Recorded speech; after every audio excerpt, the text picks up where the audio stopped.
ፕሬዝዳንት ታዬ አጽቀሥላሴ፣ ክቡር የቀድሞ የኢፌዴሪ ፕሬዝዳንት ዶክተር ሙላቱ ተሾመ፣ ክቡር አፈጉባኤ ታገሰ ጫፎ፣ ክቡር አፈጉባኤ አገኘሁ ተሻገር፣ የጠቅላይ ፍርድ ቤት ፕሬዝዳንት ክቡር ቴዎድሮስ ምህረት፣ ክቡር ምክትል ጠቅላይ ሚኒስትር ተመስገን ጥሩነህ፣ ክቡር አቶ አደም ፋራህ የፓርቲያችን ምክትል ፕሬዝዳንት፣ ክቡር ፊልድ ማርሻል ብርሃኑ ጁላ እና የጦር መኮንኖች፣ የተከበራችሁ የሁሉም ክልል ርዕሳነ መስተዳድሮች፣ ሚኒስትሮች፣ የሃይማኖት አባቶች፣ በዚህ ስፍራ የተገኛችሁ ተጋባዦች በሙሉ ከሁሉ አስቀድሜ 2017 በብዙ ድል፣ በብዙ መከናወን፣ በብዙ ስኬት ላሸጋገረን በጠራ ሐሳቤ ላይ መጪውን ጊዜ በተስፋ እንድንጓዝ ለረዳን ፈጣሪያችን ምስጋና እንዳቀርብ ይፈቀድልኝ። በብዙ የተረዳን፣ በብዙ የታገዝን፣ ብዙ መከናወን ያየን ሰዎች ከስኬት በኋላ በምስጋና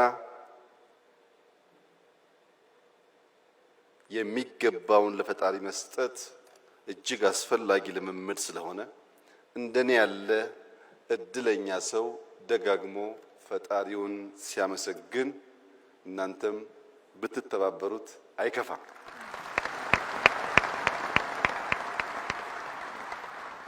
የዛሬውን የመደመር መንግስት የመጽሐፍ ምርቃት አስመልክቶ በተውኔት እጅግ አስደማሚ በሆነ መንገድ መጽሐፍቶቹን የዳሰሱ ወጣቶች ሙያተኞች ምስጋና ይገባቸዋል። እጅግ አድርጌ አመሰግናለሁ።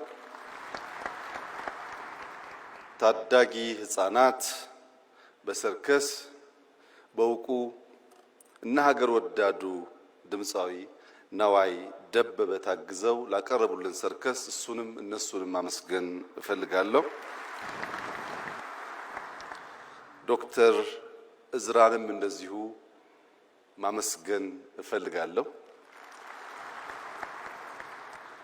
ዶክተር ፍጹም፣ ዶክተር ዮሴፍ፣ አቶ ጌታቸው፣ አቶ ዘሪሁን እንዲሁም ዶክተር ዳኛቸው እጅግ አስደማሚ በሆነ መንገድ ስለ መጽሐፉ ያላቸውን ምልከታ በግልጽ ቋንቋ እና እጅግ አስተማሪ በሆነ መንገድ ማቅረብ ስለቻሉ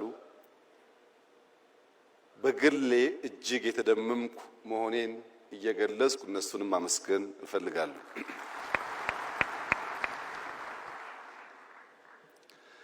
የመደመር መንግስት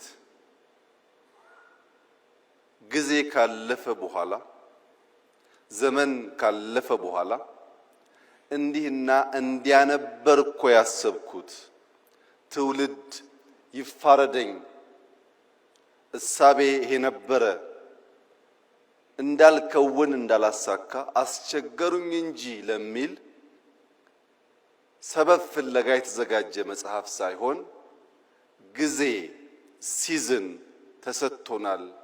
በግልጽ ምልከታና ሐሳቤ ሀገራችንን ብንሰራ ታሪክ ሰሪዎች እንጂ ዘካሪዎች አንሆንም በሚል ኢንቴንሽን የተዘጋጀ ሰነድ ነው። ይህ እንደ ኢትዮጵያ ላሉ ማደግ መለወጥ ለሚፈልጉ ሀገራት በሙሉ እጅግ አስፈላጊው ነገር ግን ረዘም ላለ ጊዜ ስለቆየን በበርካቶች ሐሳቡም በዝርዝር በመነገሩ ምክንያት ይህንን መጽሐፍ በአራት መዎች ሰብሰብ አድርጌ አጠር ባለ መንገድ የተፈለገውን ነገር ለመግለጽ እንድችል የእናንተ ፍቃድ እና ይሁንታ ከሆነ የመደመር መንግስት ማጠንጠኛው 4 መ ነው። የመጀመሪያው መነሻ ነው። ምንድነው መነሻው ያላችሁ እንደሆነ አቶ ዘሪው እንዳሉት ቁጭት ነው። ኢትዮጵያ ለምን ድሃ ሆነች? ኢትዮጵያ ለምን ተረጂ ሆነች? ኢትዮጵያ ከማን ስለምታንስ ነው ከማን የምትረዳው የሚሉ የቁጭት ጥያቄዎችና ምክንያት ፍለጋ ነው። አሳማኝ ምክንያት ከተገኘለት ሊያጽናና ሊያስተኛ ይችላል። በቂ ምክንያት ካልተገኘ ግን ቁጭት ያንገበግባል፣ እንቅልፍ ይነሳል። ለምን ኢትዮጵያ ለምን ደህየች ሲባል በዓለም ላይ ብቸኛው ድሃ ሀገር ኢትዮጵያ ስለሆነች አይደለም። ብዙ ድሃ ሀገር ናችሁ ተብለው የተቀበሉ ሀገሮች አሉ። የኢትዮጵያ የሚያንገበግበው ምድረ ቀደምት መሆኗን እኛ ብቻ ሳንሆን ዓለም የሚያምን የሚጨበት ታሪክ ያላት ሀገር መሆኗ፣ ምድረ ቀደምት መሆኗ፣ ረቂቅ መሆኗ፣ ግዙፍ መሆኗ፣ በርካታ ሕዝብ ያላት ወጣት ሕዝቦች ያላት ሀገር መሆኗ፣ ጀግኖች፣ ደፋሮች፣ ለሕይወታቸው የማይሳሱ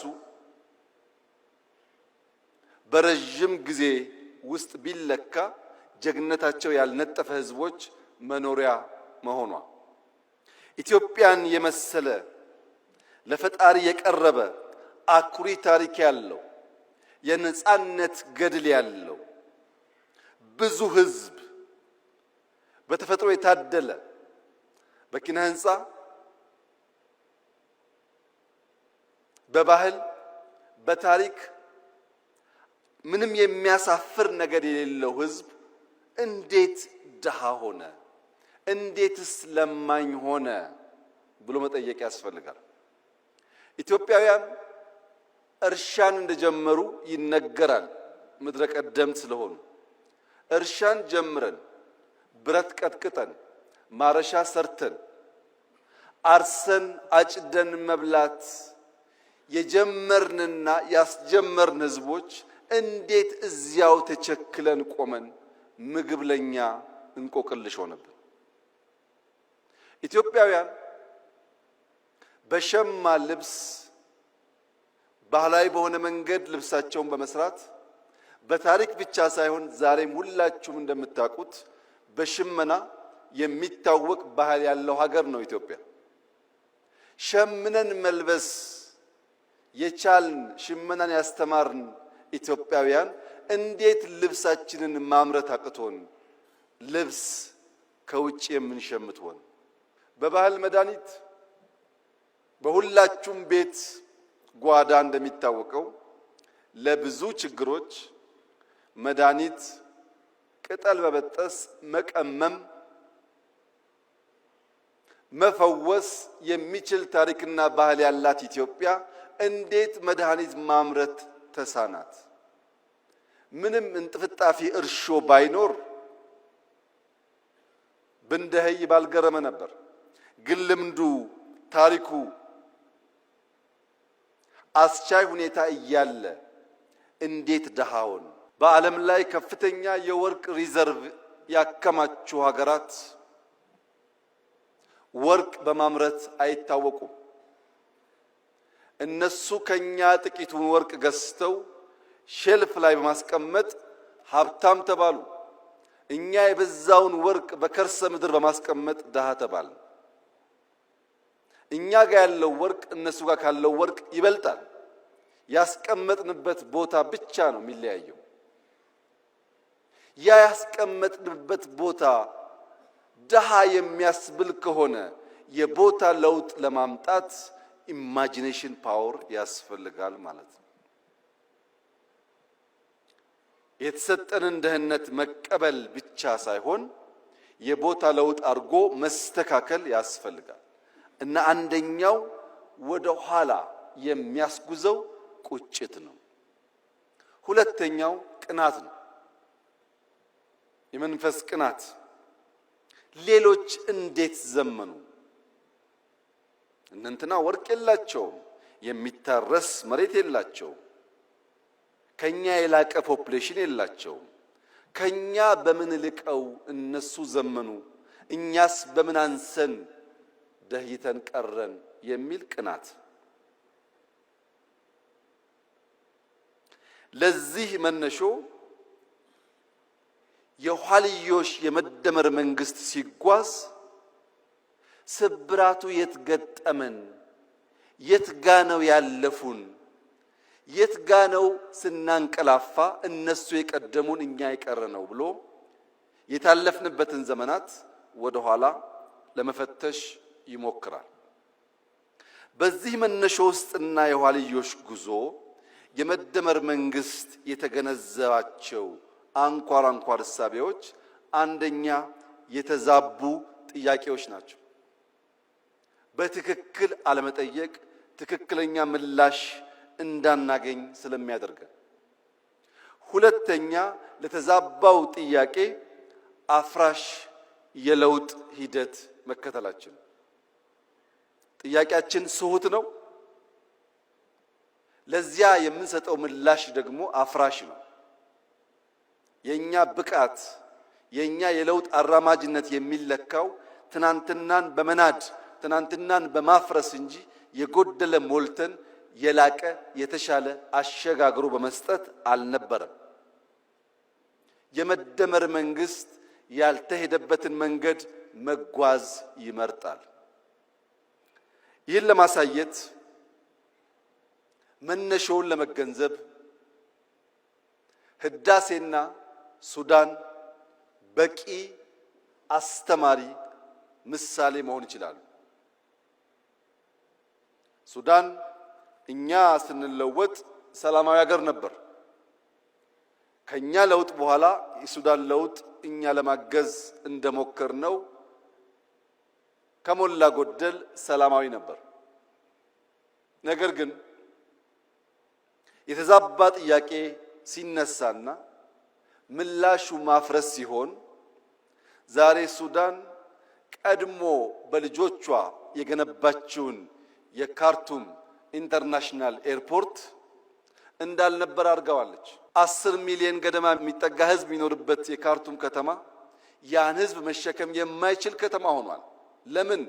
የተከተሉት የመረጡት መንገድ አፍራሽነት። እኛ ደግሞ እጅግ የገዘፈ በገንዘብም በሐሳብም በአሰራርም የሚገዝፈውን ህዳሴ ከነስብራቱ ነበር የተቀበልነው። በነገራችን ላይ ሰሞኑን ህዳሴን በሚመለከት ማን ሰራው፣ እንዴት ሰራው፣ የማን ድርሻ ስንት ፐርሰንት ይሆናል የሚል ጉዳይ በእጅጉ አከራካሪ ሆኖ ቆይቷል። ለምን? ስለጨረስ ነው።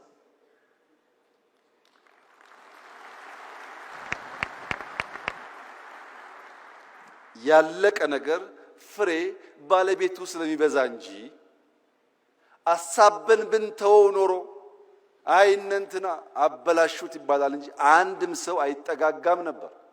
አሁንስ ተሳክቷል። ስኬት ባለቤቷ ብዙ ነው። ብዙዎች ይፈልጓታል፣ ይሻሙባታል። የመደመር መንግስት በእንዲህ ባለው ጊዜ የሚመርጠው መንገድ ተሳክቷል። የስኬት ባለቤት እናንተ ሁኑ ነው። ለስኬት ለመሻማት ጊዜ የለውም የመደመር መንግስት። ማሳካት ስለሆነ ግቡ።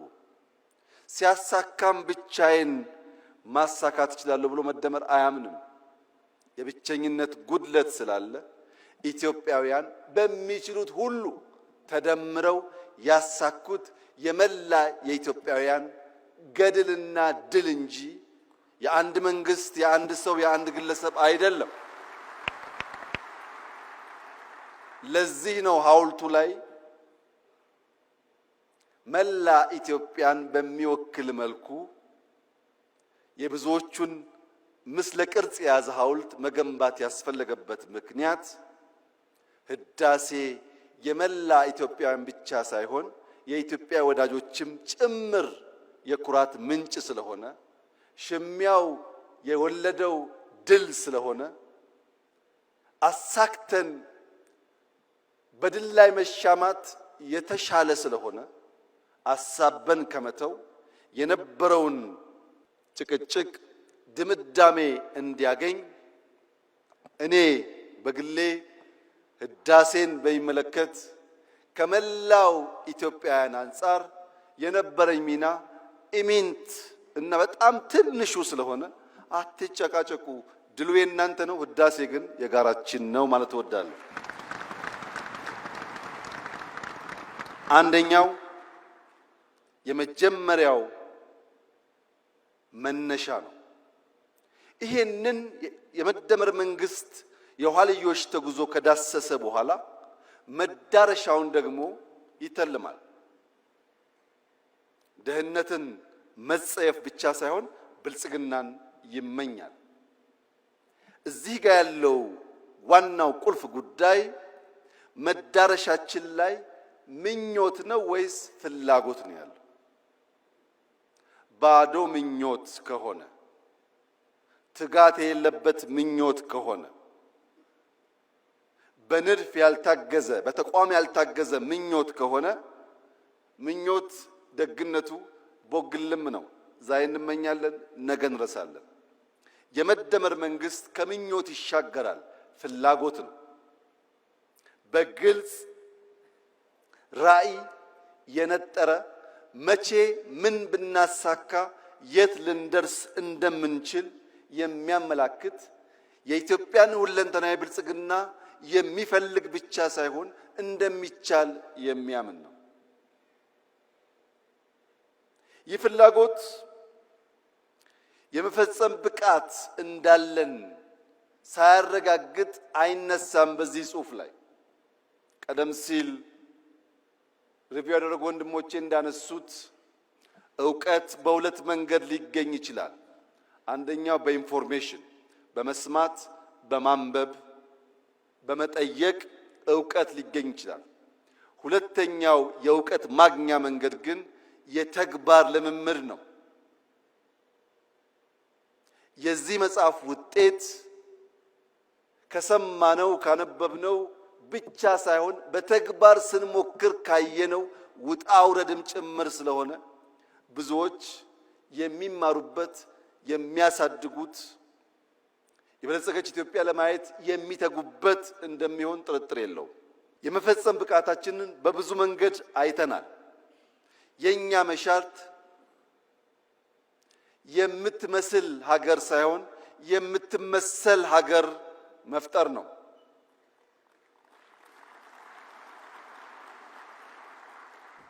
ለመምሰል ሞክረናል፣ ብዙ ጊዜ አልተሳካም። አሁን በእኛ መልክ፣ በእኛ እሳቤ፣ በእኛ ባህል ልክ ተቀርጾ በምሳሌነት የሚወሰድ ሀገር መገንባት እንፈልጋለን። ይህ ደግሞ ይቻላል ብሎ የመደመር መንግስት በጽኑ ያምናል። ለምሳሌ አረንጓዴ አሻራ በጥቁር ሕዝቦች ታሪክ እስከ ዛሬ ድረስ ማንም ያልሞከረው ነው። 48 ቢሊዮን ችግኝ። ይህ የምንመስለው ሳይሆን የምንመሰልበት ሆኖ በታሪክ ማህደር የሚቀመጥ ይሆናል። እያንዳንዱ የጥቁር ዘር እንደሚችል፣ እንደሚያስብ፣ እንደሚቀናጅ ተሰናስሎም ትልቁን ነገር ማሳካት እንደሚችል አንድ ማሳያ ተደርጎ ሊወሰድ ይችላል። ሁለተኛ፣ ቅድም ያነሳሁት ህዳሴ በትውልዶች መካከል ሳይቆም፣ በገንዘብ እጥረት ሳይቆም፣ በኮሮና ሳይቆም፣ በጦርነት ሳይቆም ኢትዮጵያውያን ያላቸውን ቁጭት በዚህ ልክ መግለጥ ከቻሉ የትኛውም የጥቁር ዘር ትልቅ ነገር አስቦ ሳይለምን፣ ሳይበደር፣ ሳይለቃ ሊከውን እንደሚችል የሚያረጋግጥ ሁለተኛ ምሳሌ ነው። ቅድም ወንድሜ ጌታቸው እንዳነሳው አዲስ አበባን በሚመለከት እየመጣ ያለው ለውጥ ምንም ጥርጣሬ አይግባችሁ በጥቂት ዓመታት ውስጥ በድፍን አፍሪካ ምሳሌ ተደርጎ ይወሰዳል። ምክንያቱም በራስ አቅም በራስ ገንዘብ ባጠረ ጊዜ ከመቆሸሽ ከጨለማ ልምምድ የወጣን ከተማ ለዜጎች ምቹ አድርጎ መስራት እንደሚቻል በተግባር ያሳየንበት አንዱ ስራ ስለሆነ ለብዙዎች ማስተማሪያ እንደሚሆን ጥርጥር የለውም። እግረ መንገድ የጌታቸውን ኮንሰርን ለመጋራት ምንም ነገር በቤታችን ጀምረን ቤታችን ላይ ማብቃት የለበትም።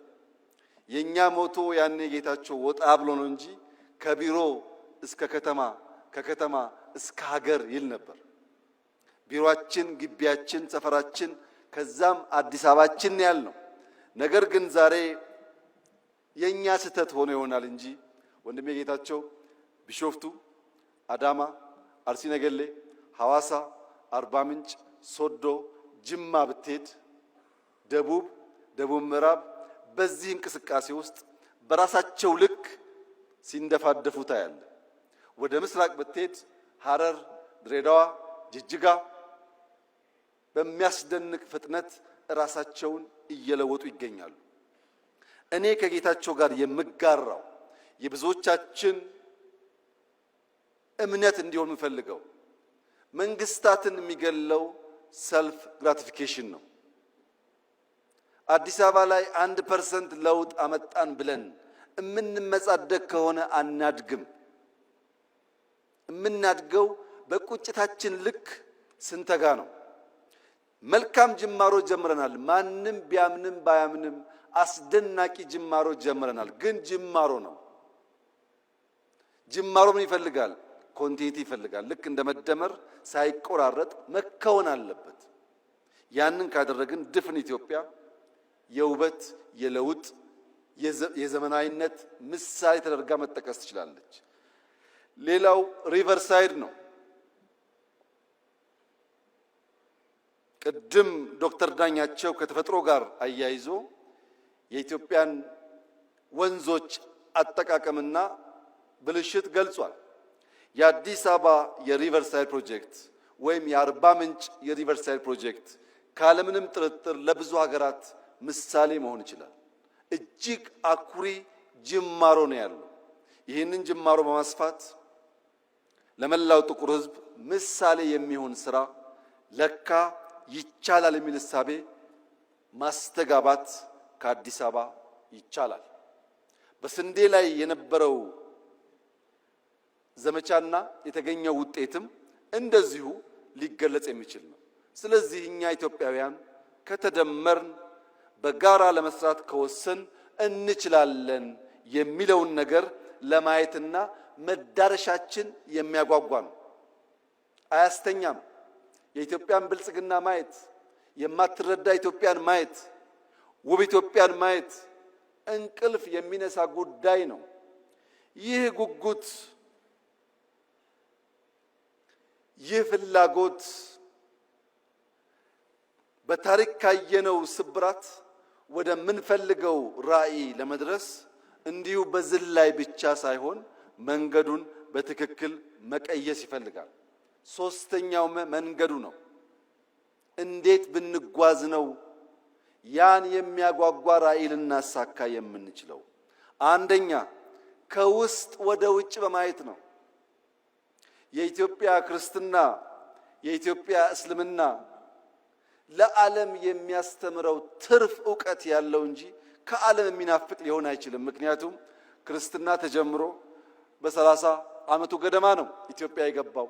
እስልምና ተጀምሮ በተጀመረበት አገር ሳይስፋፋ ነው ኢትዮጵያ የገባው። 1000 ዓመት የደለበ ዕውቀት ያላት ኢትዮጵያ ለማስተማር እንጂ ከሌሎች ለመማር የምትጓጓ መሆን የለባትም። ከውስጥ ወደ ውጭ ማየት አለብን። ከውጭስ መማር አለብን። ያለፉን፣ የቀደሙን፣ የሰለጠኑ፣ የፈጠሩ ሀገራት አሉ። መማር አለብን። መቅዳት የለብንም። መማር ነው ያለብን።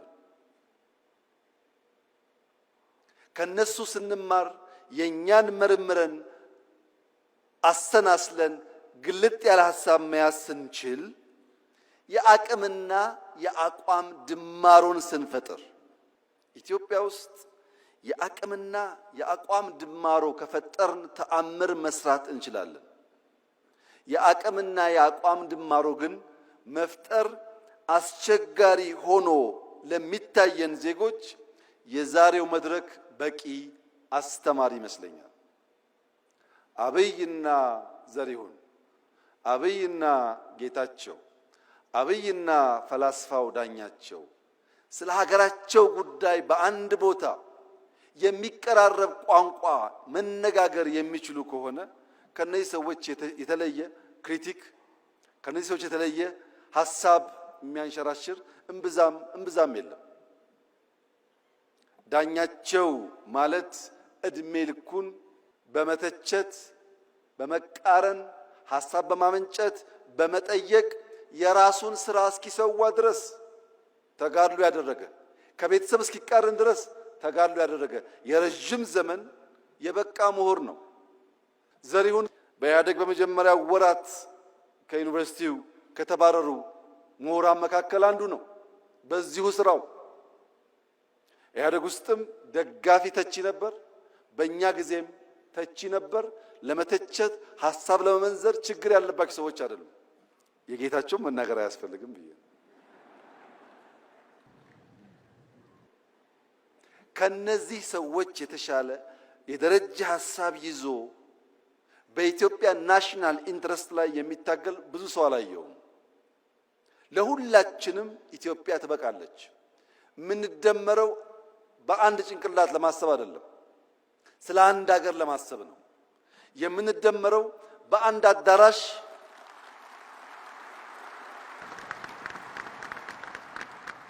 አዳራሽ ተወያይተን በዚያው አዳራሽ ሐሳብ ለመቋጨት ብቻ አይደለም።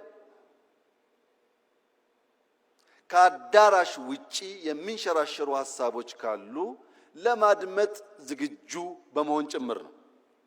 የተከበራችሁ ታዳሚያን፣ በኢትዮጵያ ታሪክ እንደዚህ ዘመን ሁሉም ሰው ተናጋሪና ተንታኝ የሆነበት ዘመን አልነበረም። አንዳንዴ ለቀደሙት መንግስታት ሳስብ እንደ ዛሬ ፌስቡክ፣ እንደ ዛሬ ዩቱብ፣ እንደ ዛሬ ዝም ብሎ መናገር ቢቻል ኖሮ ምን ያደርጉ ነበር እያልኩ ፈራለሁ። ምክንያቱም 97 ዓመተ ምህረት እነ ፕሮፌሰር ብርሃኑ ነጋ እና ሌሎች ታዋቂ የኢትዮጵያ ፖለቲከኞች አዲስ አበባን በሚያምሱበት ዘመን አንድ ቲቪ ብቻ ነበረን፣ ኢቲቪ የሚባል። ፋና እንኳን ቲቪ አልነበረውም፣ ኢሳት አልነበረም።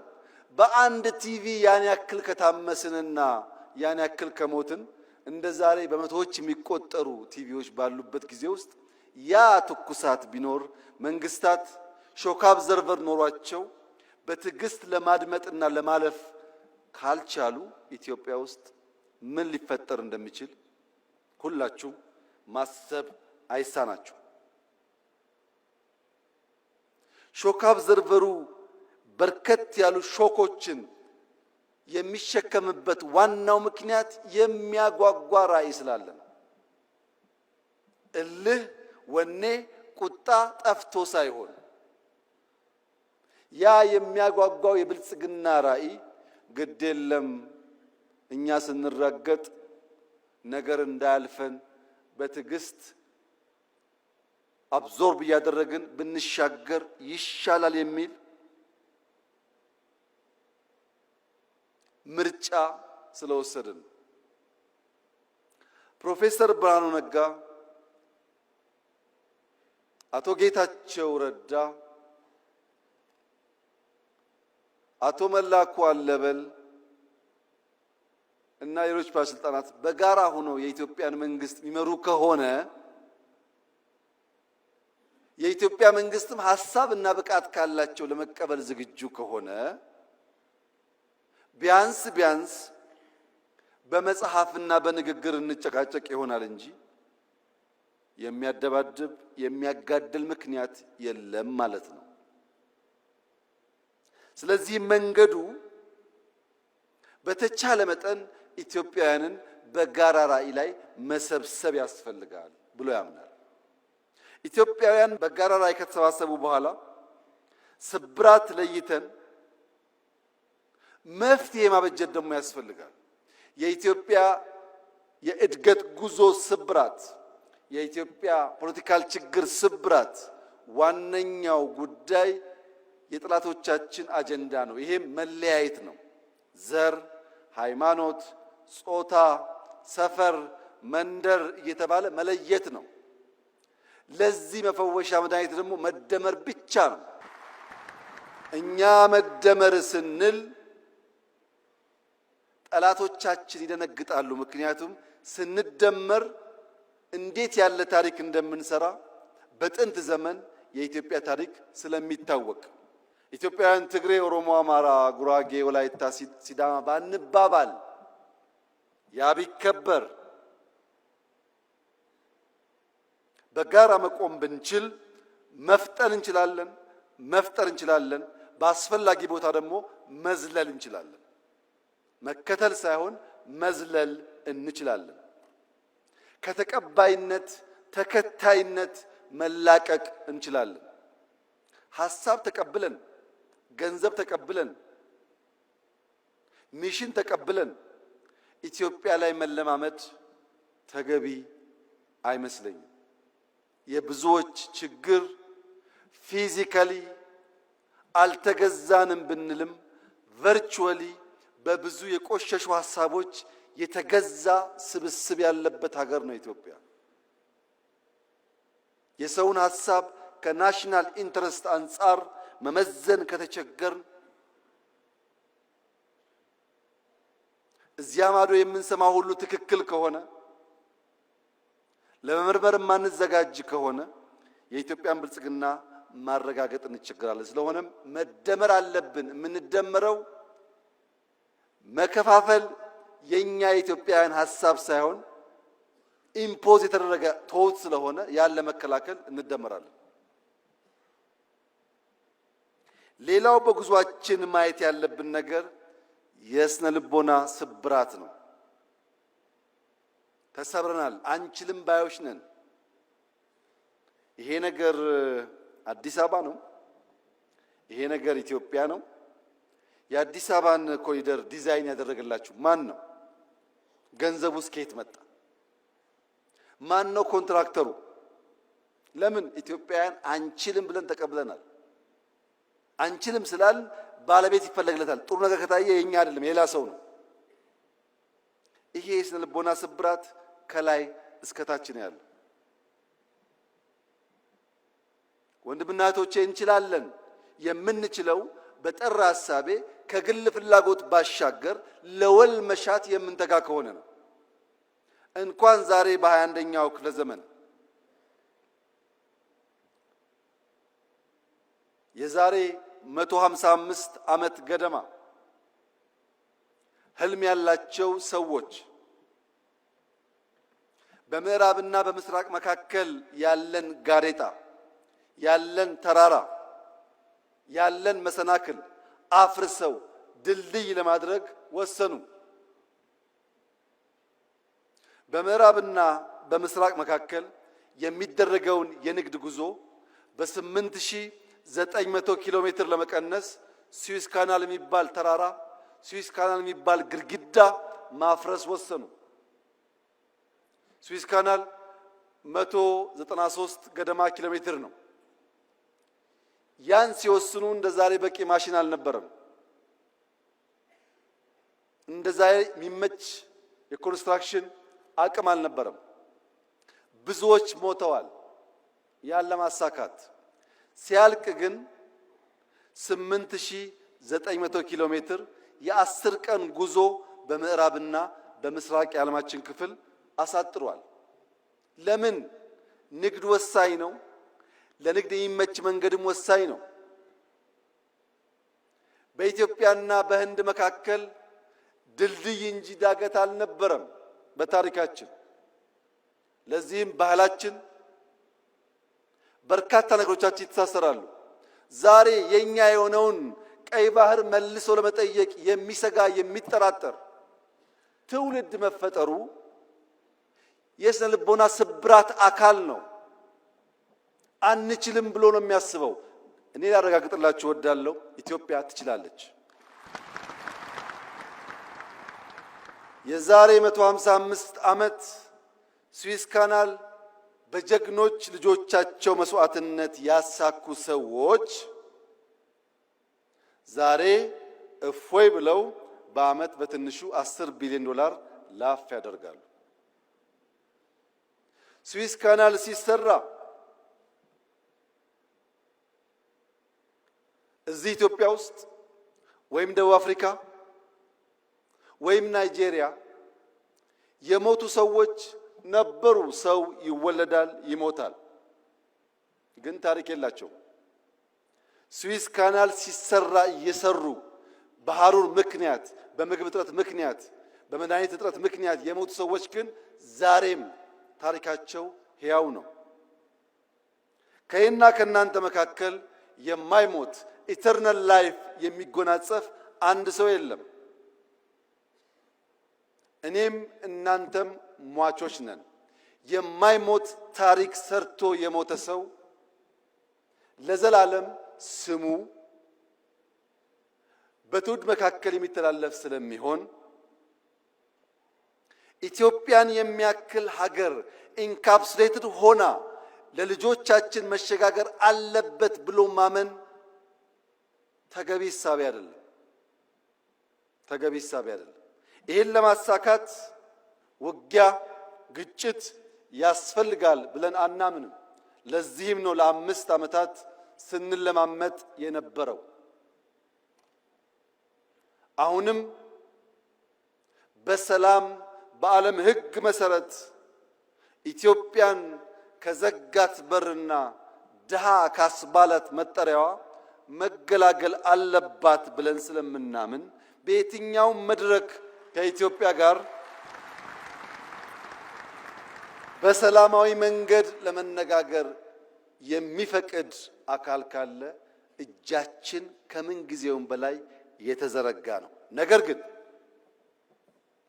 ግን ኢትዮጵያ የጂኦግራፊ እስረኛ ሆኗ ለዘላለም ትኖራለች ብሎ የሚያስብ ኢትዮጵያዊ ካለ እርሱ የሞተ ነው።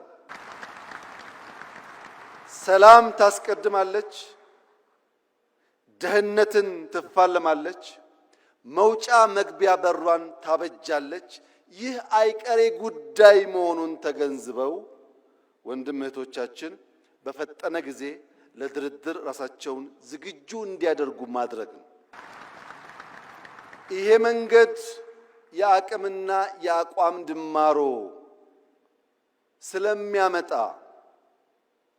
የአቅምና የአቋም ድማሮ ሲፈጠር ደግሞ የኔ ህልም ፓርላማው ለምስራቅ አፍሪካ ወንድሞቻችን ይሄን ያክል ቢሊዮን ይበቃል፣ ይሄን ያክል አይበቃም ብሎ በጀት ላይ መከራከር የሚጀምርበትን ጊዜ ማየት ፈልጋለሁ። ኢትዮጵያ ማገዝ አለባት። ልክ ሌሎች እኛን ለማገዝ ተከራክረው እንደሚወስኑት እኛም ወንድሞቻችንን ለማገዝ በግልጽ ሕግና ስርዓት ተከትለን ተወያይተን ገንዘብ አሎኬት አድርገን ወንድሞቻችን የምናገዝ መሆን አለብን። ያ እንዲሆን ደግሞ አራተኛው ማ ያስፈልጋል። መንግስት ማለት በዓለም ላይ ከተፈጠሩ ነገሮች ሁሉ የሚበልጠው ትልቁ ፈጠራ ማለት ነው። ኒውክሌር ሳይንስ አይደለም፣ ስፔስ ሳይንስ አይደለም፣ አርቲፊሻል ኢንተለጀንስ አይደለም። ትልቁ ፈጠራ መንግስትን መፍጠር ነው። አልበርት አንስታይን ኢዝ ኢኳል ቱ ኤምሲ ስኩዌር ያለውን ቀመር መንግስት አልቦ በሆነ ሁኔታ ውስጥ ቢቀምረው ታቅፎት ይቀር ነበር። ያን ፈጠራ ያን ህልም እውን ያደረገው መንግስት ነው። ማንኛውም ፈጠራ መንግስት ባልጠነከረበት ሁኔታ ይመክናል። ይህ መንግስት ከፈጠራው ሁሉ ለየት የሚያደርገው ምንድን ያላችሁኝ እንደሆነ የአፈጣጠር መነሾው ነው። ተፈጥሯዊ ስለሆነ ነው። ቤተሰብ ከሚባል እጅግ መሰረታዊ ተቋም አድጎ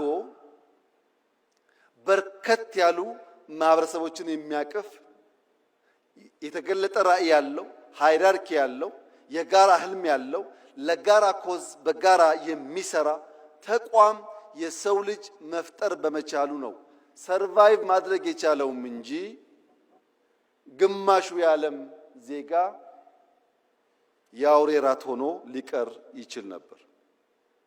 መንግስት ወሳኝ የሚሆንበት ዋናው ምክንያት ዛሬ ላይ ቆሞ ነገን መስራት በመቻሉ ነው። ያለነው ዛሬ ነው። እምናወራው ስለ መውጫ መግቢያ በራችን ነው። ያ መውጫ በር ሲሳካ እዚህ ካለነው ግማሻችን ላንኖር እንችላለን። ነገር ግን ልጆቻችን በተዘጋ ሀገር ውስጥ የሚኖሩ ደሃና ለማኞች ሳይሆኑ የታሪክ ሰሪ ልጆች ሆነው ልማታቸውን አፋጥነው ወንድም ህዝቦች የሚደግፉ ይሆናሉ። ነገን ዛሬ ላይ ማየት መስራት ለሚለው ቀለል ባለ መንገድ ለመገንዘብ ኢትዮጵያውያን የአፍሪካ እግር ኳስ ጨዋታ በመጣ ቁጥር ያዝናሉ፣ ይተክዛሉ፣ ይተቻሉ። ለምን? የኢትዮጵያ ብሔራዊ ቡድን በእንደዚያ ባለው መድረክ ልክ እንደ ሩጫው ስመጥር ስራ ሲሰራ ስለማያዩ። ዛሬ በእርግጠኝነት ብነግራችሁ የዛሬ 10 ዓመት ቢበዛ የዛሬ 10 ዓመት የኢትዮጵያ ብሔራዊ ቡድን በአፍሪካ ውስጥ አስደናቂ ስራ ሰርቶ እኛም እንደሌሎቹ የምንተክስ ሳንሆን በአፍሪካ መድረክ በዓለም መድረክ በልጆቻችን የተካነ ብቃት የምንኮራበት ጊዜ ይመጣል። ይሄ ምኞት አይደለም፣ በስራ የተገለጠ ነው። አዲስ አበባ ላይ ከ100 በላይ ጥቃቅን ስታዲየሞች ገንብተናል። በየሰፈሩ እንደምታዩት። ለምን? እሱን ሳትሰራ ቴሌቪዥን እያየ ብትቆጭ ከቁጭት ባሻገር ውጤት ልታይ አትችልም። ፋውንዴሽኑን ብትሰራ ግን ነገ ለውጥ ይመጣል። ለዚህ ነው መንግስት ዛሬ ላይ ሆኖ ነገን የሚተልመው። የዛሬ 2 ዓመት 3 ዓመት ባይደርስልኝ 5 6 7 10 ዓመት ላይ ኢትዮጵያ ጠንካራ ቲም እንዲኖራት ዛሬ ኢንቨስት ማድረግ አለብኝ ብሎ መንግስት ይሰራል። ይሄ አንዱ ማሳያ ነው። ሁለተኛው ማሳያ የትምህርት ጥራት ነው። የኢዜማው ሊቀመንበር የሚመራው የትምህርት ሚኒስቴር የትምህርት ጥራት ማረጋገጥ አለብን ብለን ሮድማፕ አውጥተን ከወሰን በኋላ በመጀመሪያው ዓመት በሁለተኛው ዓመት የነበረውን ጩኸት ታውቃላችሁ። በዚህኛው ዓመት ለውጥ መጥቷል። በሚቀጥሉት 2-3 ዓመታት የምንፈልግበት ስንደርስ 15% ገደማ በየትኛውም የትምህርት ገበታ ሊወዳደሩ የሚችሉ ብቃት ያላቸው ኢትዮጵያውያን ከፈጠር ቅድም ያልነውን ብልጽግና በምኞት ብቻ ሳይሆን በግልጽ መንገድ እንከውነዋለን ማለት ነው። በቅርቡ ኢትዮጵያ የኒውክሌር ፕላንት ስራ ጀምራለሁ ብላ ማወጇ ይታወቃል። አንዳንዶች ከኢነርጂ ጋር ብቻ አገናኝተው አይተውታል።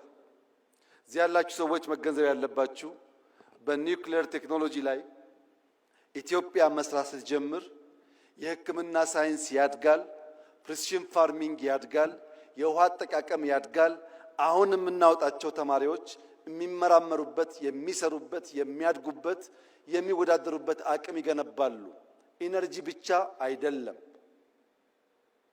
ራሽያ የዛሬ 80 ዓመት ያሳካችውን የኒውክሌር ኢነርጂ ኢትዮጵያ ዛሬ መከወን ፈልጋለሁ ስትል የሚጠራጠር ኢትዮጵያዊ እውን አለ ብሎ መውሰድ ይቻላል? የሚንቀሳቀስ ሮቦት ካልሆነ በቀር ህሊና ያለው ሰው የዛሬ 80 ዓመት የተሞከረና የተሳካን ነገር ዛሬ ለመጀመር እንዴት ድፍረት ያጣል? ኢትዮጵያ ትችላለች፣ ትጀምራለች፣ ትጨርሳለች። መንግስት ነገ ላይ ሆኖ ዛሬን ማወቅ አለበት። ዛሬ ላይ ሆኖ ነገም ብቻ ሳይሆን ነገ ላይ ሆኖ ዛሬም ማወቅ አለበት። ዛሬ ያለ ውስን አቅም፣ ዛሬ ያለ ስብራት፣ ዛሬ ያለ እንካ ሰላምታ የሚቀጥል ከሆነ የልጆቻችን ዕጣ ፈንታ ግልጽ ነው። ስደት ነው፣ ልመና ነው። እኔና እናንተ ያየነውን መከራ ልጆቻችን እንዳያዩ ከፈለግን ዛሬ ላይ ሆነን ለነገ ስብራት መጠገን አለብን። አንደኛው ስብራት ትልቅ ሆነን ሳለን፣ ብቁ ሆነን ሳለን፣ ማከናወን የምንችል ሆነን ሳለን በስነ አእምሮ አንሰን መገኘታችን ነው። ይህ ስብራት መጠገን አለበት። ይህ ትውልድ መሰረት መጣል አለበት። የመደመር መንግስት ሲጠቀለል የሚያነሳው ዛሬ ላይ ሆኜ ነገን፣ ነገ ላይ ሆኜ ዛሬን በምልልስ በምናብ እየቃኘው እየተጋውና እየሰራው ለልጆቼ የተሻለ ዓለም መፍጠር እችላለሁ ብሎ ያምናል። ይህንን በሚመለከት በዚህ ያላችሁ ሰዎች እንድትገነዘቡ የምፈልገው ይሄ መጽሐፍ ሙሉ አይደለም። የጻፈውም ሰው ሙሉ አይደለም። ሐሳብ ያላችሁ ሰዎች ያላችሁ እንደሆነ ይሄንን የሚቃረን ሐሳብ ጽፋችሁ ብታቀርቡልን ለማንበብ ብቻ ሳይሆን ለመማር ብቻ ሳይሆን የእናንተ ይቃል ለመመስከርም ጭምር ዝግጁ መሆናችንን ከወዲሁ ለመግለጽ እፈልጋለሁ። ምሁራን ተቹት፣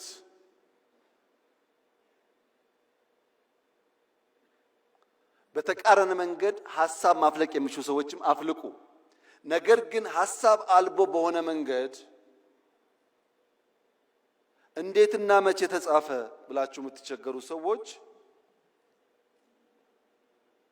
ቢያንስ ያልነውን እንደምንፈጽም፣ የጀመርነውን እንደምንጨርስ፣ የምንናገረውን እንደምንጽፍ፣ የምንጽፈው እንደምንኖር ኢትዮጵያውያን ስለሚገነዘቡ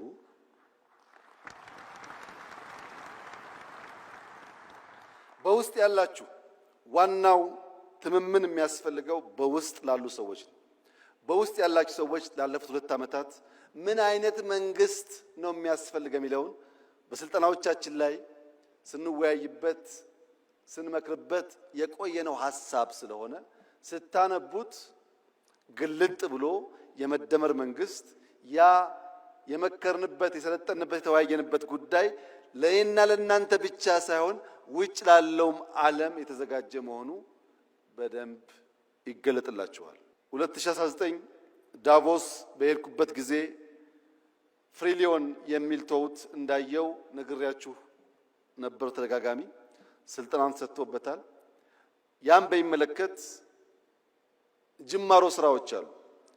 ምናልባት የመጨረሻው የመደመር መጽሐፍ ሊሆን ይችላል። ያም ርዕሱ ከወዲሁ እንድታውቁት የመደመር ስሌት በፍሪሊዮን ነው የሚለው። የመደመር ስሌት ከእያንዳንዱ ሰው አንጻር እያንዳንዱ ሰው ራሱን በማካፈል ራሱን በመስጠት ከራሱ በመስጠት በዚያ ውስጥ ማትረፍን እንዴት እንደሚለማመድ የሚያሳይ ሰነድ ነው። መጽሐፍ ለምትወዱ መጽሐፍ ማንበብ ለምትወዱ ቀላሉ ምክሬ እድሜ ለቴክኖሎጂ ነገር ሁሉ ቀሏል። ኦዲዮ ቡኮች አሉ። ስፖርት የሰራችሁ ወክ እያደረጋችሁ ማድመጥ ይቻላል። ማንበብ፣ ሐሳብ መሸመት፣ ሐሳብ መገብየት ከመጽሐፍት ብቻ ሳይሆን ከኢትዮጵያውያንና ከሀገር ሽማግሌዎች መማር ይቻላል። በተቃራኒ መድረክ ላላችሁ ለምትቃወሙ ሰዎች የመጨረሻ መልእክቴ ከኦሮሞ አባቶች አባባል የተዋስኩትን በመውሰድ ያ መርህ እንደሆነና መርሃችሁ እንዲሆንም በመምከር ጭምር ይሆናል። የኦሮሞ አባቶች ነገር ግራና ቀኝ ሲልባቸው ከህልማቸው የሚጋጭ ነገር ሲፈጠር ካን ኦብሳ ካን ኢሞ ጎርሳ ይላሉ። ገሪ ጎርሳ ገሪ ኢሞ ኦብሳ ሙለተኬት አዴሙ ቀብዳ ይላሉ። ከፊሉን እየታገስክ ከፊሉን እየመከርክ ወደ ራዕይ መጓዝ አለብህ ይላሉ።